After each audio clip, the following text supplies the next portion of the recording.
Hai, Assalamualaikum adik-adik kelas 3. Pada video kali ini kita akan belajar tema 7, subtema 2, pembelajaran 6. Edo sangat senang karena tahu asal pakaiannya.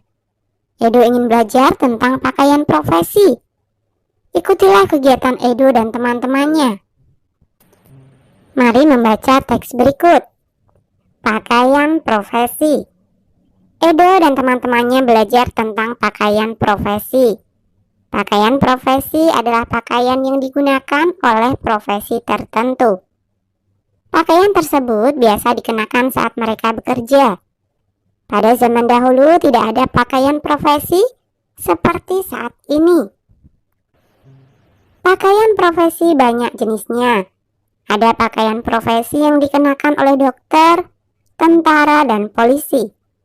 Ada juga pakaian profesi pilot dan pengacara. Pakaian profesi dikenakan sesuai keperluan. Dokter memakai pakaian dokter saat praktik. Pak polisi mengenakan seragam polisi saat bertugas. Ibu pengacara mengenakan pakaian pengacara saat bersidang. Pakaian profesi tidak dipakai setiap saat. Banyak orang senang mengenakan pakaian profesi. Pakaian profesi adalah tanda pengenal suatu profesi. Orang yang mengenakan pakaian polisi adalah seorang polisi. Kita dapat membedakan pilot dengan pramugari dari pakaian yang dikenakannya. Pakaian profesi juga dapat menjadi kebanggaan orang yang memakainya. Nah, amatilah teks pakaian profesi dan jawablah pertanyaan berikut ini. 1. Apa saja yang diceritakan teks?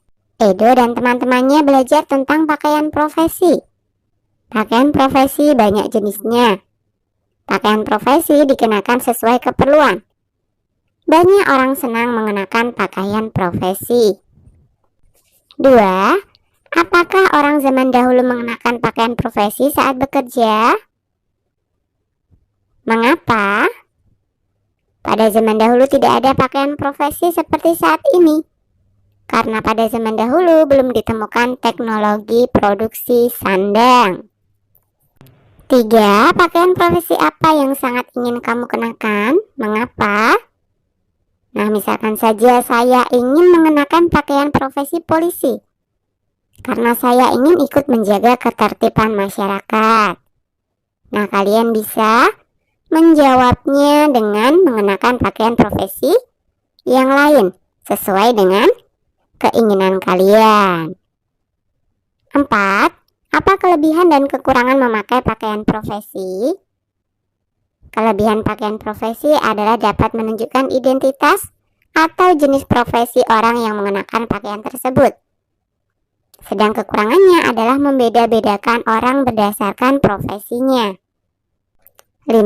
Apa yang ingin kamu tanyakan tentang pakaian profesi? Tuliskan pertanyaanmu.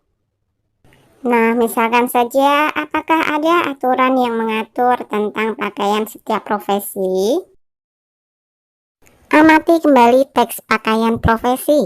Berceritalah kepada temanmu tentang pakaian profesi. Berceritalah secara bergantian. Nah, ini hanya sekedar contoh cerita ya. Pakaian profesi adalah pakaian yang digunakan oleh profesi tertentu. Pakaian profesi biasa dikenakan saat mereka bekerja. Pakaian profesi banyak jenisnya, diantaranya adalah pakaian dokter, tentara, polisi, pilot, dan pengacara, dan masih banyak yang lainnya. Pakaian profesi dikenakan sesuai keperluan. Dokter, pak polisi, dan ibu pengacara mengenakan pakaian profesi saat bertugas saja. Banyak orang senang mengenakan pakaian profesi. Pakaian profesi adalah tanda pengenal suatu profesi. Pakaian profesi dapat digunakan untuk membedakan jenis profesi dan menjadi kebanggaan pemakainya. Edo dan teman-temannya sangat senang belajar tentang pakaian profesi. Mereka berencana mengadakan kegiatan menarik. Mereka ingin memakai pakaian profesi sesuai cita-cita. Setiap anak memiliki cita-cita. Mereka memiliki cita-cita yang berbeda. Udin ingin menjadi dokter. Dayu ingin menjadi pilot. Lani ingin menjadi perawat. Edo ingin menjadi polisi. Siti ingin menjadi perancang busana. Doni ingin menjadi penyiar televisi. Nah, amatilah gambar Edo dan teman-temannya. Mari menjawab pertanyaan-pertanyaan berikut. 1. Siapa sajakah yang mengenakan pakaian profesi? Udin, Dayu, Lani, Beni, Siti, dan Edo. 2. Apakah semua pekerjaan memiliki pakaian profesi khusus? Jelaskan. Tidak semua jenis pekerjaan memiliki pakaian profesi. Misalnya saja nelayan tidak memiliki pakaian profesi. 3. Bagaimana sikapmu jika memiliki teman-teman yang berbeda cita-cita denganmu? Jelaskan. Jika ada teman yang berbeda cita-citanya, kita harus menghargai pilihan cita-citanya tersebut. Edo dan teman-temannya mempunyai cita-cita yang berbeda. Perbedaan itu tidak membuat mereka berpecah belah. Mereka berbeda tetapi tetap rukun. Bagaimana dengan kamu? Apakah kamu memiliki perbedaan dengan teman-temanmu? Tanyalah teman-temanmu apa cita-citanya. Tanyakan kepada teman laki-laki dan perempuan. Tuliskan hasil temuanmu pada bagian berikut.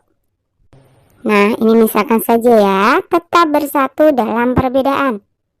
Cita-cita teman laki-laki, dokter, polisi, tentara, pilot, masinis. Sedangkan cita-cita teman perempuan, perancang busana, penyiar, perawat, dan dokter. Persamaannya, siswa laki-laki dan perempuan sama-sama memiliki cita-cita.